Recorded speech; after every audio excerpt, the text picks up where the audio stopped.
জান, আগের বছর 14 ফেব্রুয়ারিতে তো তুমি কক্সবাজার কাঁপাইছো, এবছর না আমার কাঁপাও। বাবু কাপাইতে তো পারে, কিন্তু একটা কারণ আছে। কি কারণ? বাবু তুমি তো 2 বলে আউট হয়ে যাও। না না, এখন আর আউডও মুনা, লাগলে হার বল ওষুধ খাইলো মু। বাবু যাও, এবছর না হয় তোমাকেই কাঁপাবো। আচ্ছা ঠিক আছে। বাবু কিন্তু কিন্তু কি? আমি 14 ফেব্রুয়ারিতে কিভাবে বাসা থেকে বের হব? আরে তুমি এইটা জানো না, এই ডিজিটাল যুগে কেমনে মা বাবার বোকা বানায়, তুমি এইটা জানো না?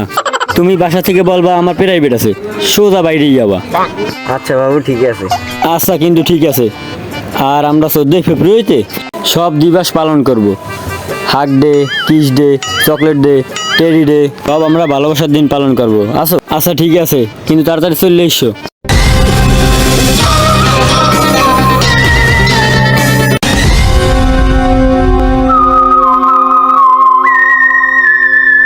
অভিজিৎ, অনেকদিন হলো হাতে কোনো কেস নাই, কিছু টাকা পয়সাও লাগে, পকেট পুরো খালি। 14 ফেব্রুয়ারি আসতে আর কতদিন বাকি আছে?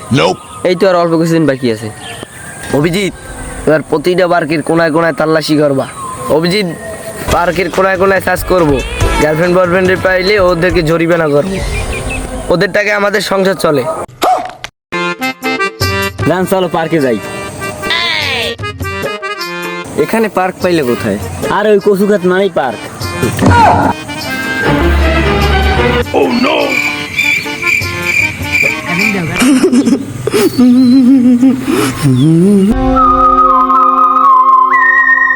অভিজিৎ, ওইখানে গরমি চলতে আছে কচু বাগানে।